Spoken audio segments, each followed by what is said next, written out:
Welcome back to the channel. Thank you so much for checking out this video. I hope you're having a fantastic day and the start of a fantastic week.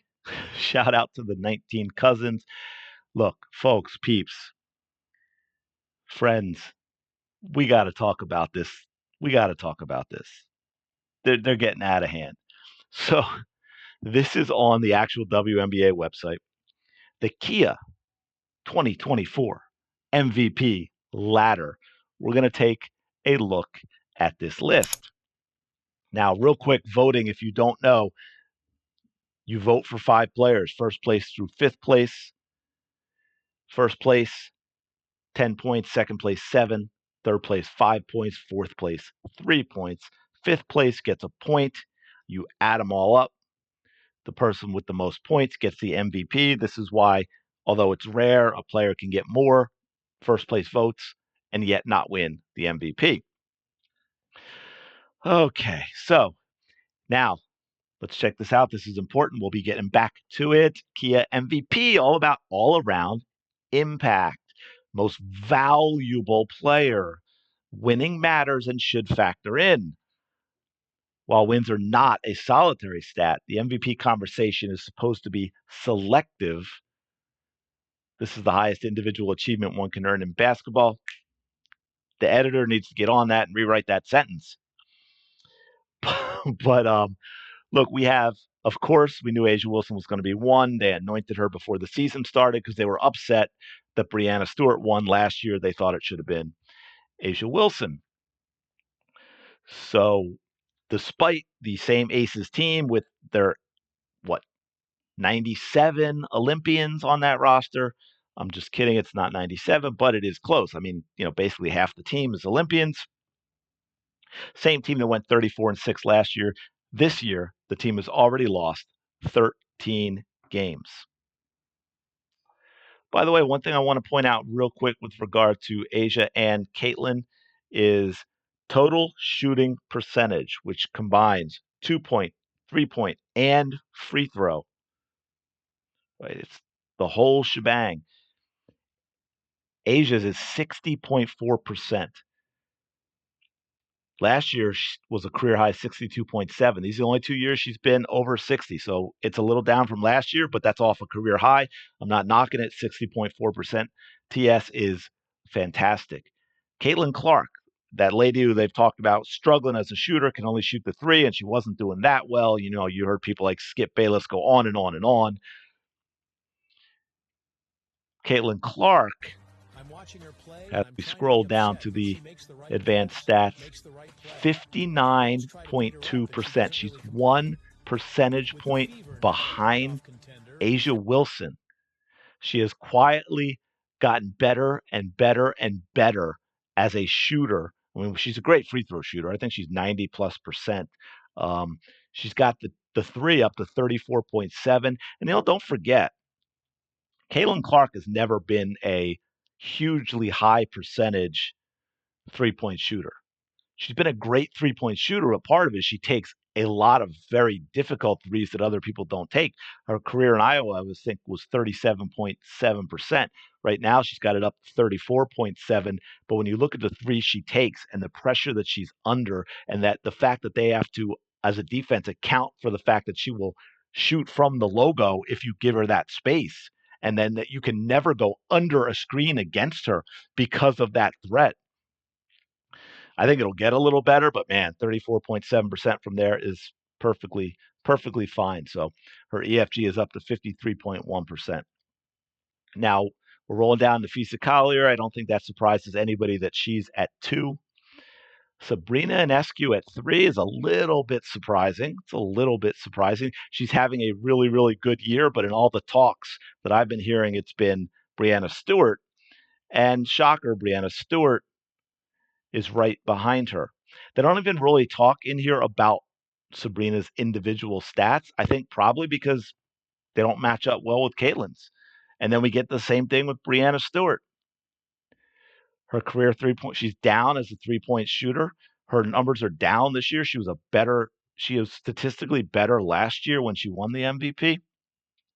I mean, they have to even get in here and talk about Breanna Stewart by relating her to the team defense. So, and they play with each other. Stewart and Enescu play with each other. I go back to how that can actually hurt you for MVP because again, we're talking about value, the impact. What happens if you are not there?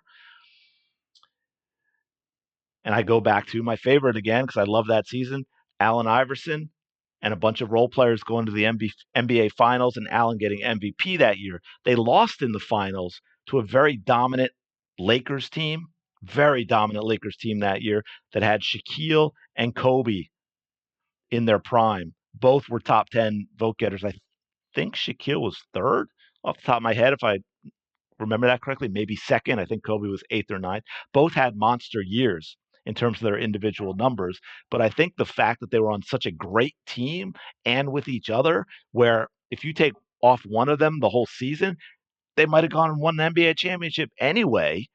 That can hurt for MVP. You've got that situation in New York. And then number 5, no, we still have not seen Caitlin Clark, folks. Number 5 is Alyssa Thomas. The only thing they can get in here is gibberish, some stat that we can't check on called points per possessions plus assists, which apparently gauges total efficiency when including a player's scoring and the baskets they create from their passing. So 41 players in the league qualify with at least 300 offensive possessions, and Thomas ranks second, generating 1.354 points per possession when she scores or assists a shot. I'm I, Look, if that is calculated in the way I think it is, I think the reason they're not telling us anyone else in the list is that Caitlin Clark's number 1, because when I think of Caitlin Clark's points per shot, which is one of the tops in the league, almost equal with Asia Wilson, in which there was a big gap early in the season. And then you throw in the fact that Caitlin Clark's leading the league in assists. She scores way more than Thomas. She's leading the league in assists. She shoots better than Thomas. I don't know how Thomas could rank better other than it's a manipulated statistic that they wanted to make Thomas look better than Caitlin Clark, because otherwise it's absolutely absurd, because we can go right here and we can look at Alyssa Thomas, 10.6 points, 8.7 rebounds, 7.7 assists. Terrible free throw shooter at under 62%. Her field goal percentage isn't bad at 50.7. Now that's she doesn't shoot threes at all. She doesn't even have that in her game, which makes it a lot easier to defend her.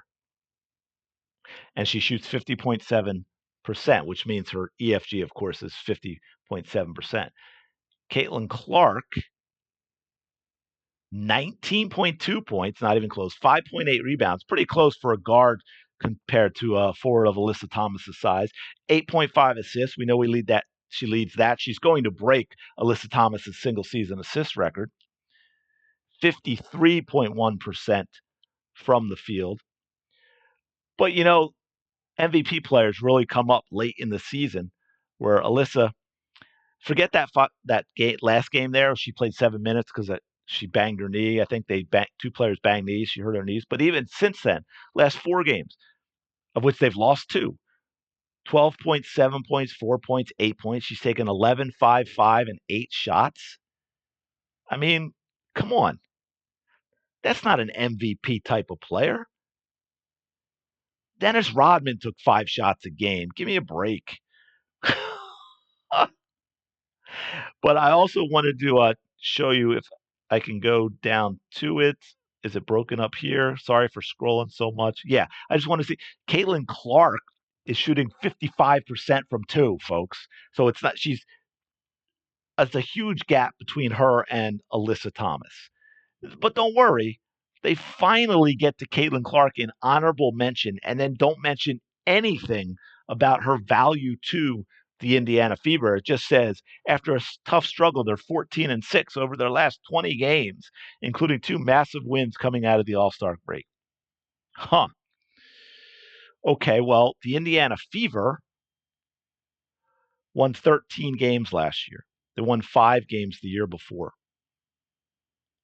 They have won 19 this year. That's more than the last two seasons combined. And by the way, that team that won 13 last year is the same exact team, except that they've added Caitlin Clark. That's for all of you who want to try and divide now and say, oh well, it's Aaliyah Boston and Kelsey Mitchell. They're the reason the team's winning. Sure, I guess that's why they went 13-27 last year, because they were just so unbelievable. And again, I'm not knocking Clark. I mean, I'm not knocking Boston and Mitchell. They've been great. Just knocking the fools who say stupid things like the players that went 13-27 last year are the key to the victories this year. But again, this is, I don't like to use the word disrespectful because I think it's overused, but this ridiculous article is incredibly disrespectful to Caitlin Clark. Caitlin Clark is more valuable. Yeah, I'm going to say it. I'm not going to start this, oh, we're going to put her in that contention. No, she's more valuable than these other players. A'ja Wilson plays with a bunch of Olympians on a great team. Sabrina Ionescu and Brianna Stewart play together on a great team. Alyssa Thomas plays on a stacked team with people like Carrington, who's turned into an all-star this year. I believe and Jones as well, right? So Caitlin Clark is the one that went to a bad team and has turned them into a playoff team. She has set the single game assist record. She has generated more points in a single game, 66, than any player ever. She's got the first triple double by a rookie, and she's done it twice. She leads the league in assists per game. She leads the league in assists. She leads the league in 3-pointers made, in rebounds by a guard. She's got the most career 25-point, 10 assist games. I mean, we could go on and on and on. She will set the record for most assists in a season. She's only needs 11 in the final 4 games. She's going to be the first player to lead the league in assists and be a top 10 scorer. She's going to set the record. This gets back to that Alyssa Thomas weird thing. She is going to set the record for most combined points when you add points and points from assists. She's leading the league. I believe before last game, I think it was like 36.3 points per game from points and points from assists, which is on pace to set the record. There's no WNBA player in the history of the league who has ever averaged 17 points and 8 assists a game yet. Caitlin Clark is averaging 19.2 points and 8.5 assists. And that's with going through all those struggles at the beginning of the season with the ridiculous coaching and teammates not knowing how to play with her and the incredibly hard schedule that they had in 11 games in 20 days. And do I have to remind you all about this?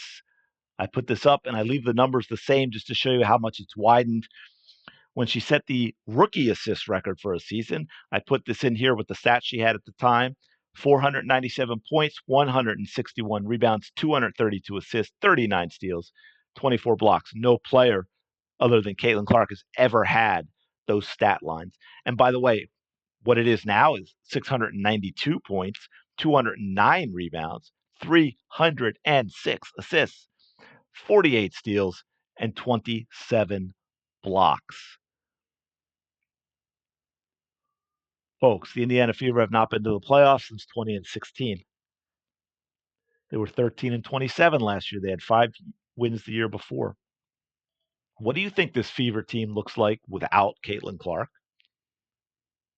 relative to the top teams that Kia has put on this list? These are all the top teams in the league who are stacked. Right? Alyssa Thomas on Connecticut, who I think is in the 4th spot. Brianna Stewart and Sabrina Ionescu together on the Liberty in the 1st spot. They went to the finals last year. Nafisa Collier on the 3rd spot.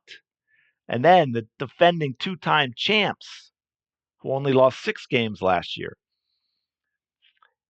I'm going to say it. Yeah, I mean, Caitlin Clark is the most valuable player in the WNBA this season.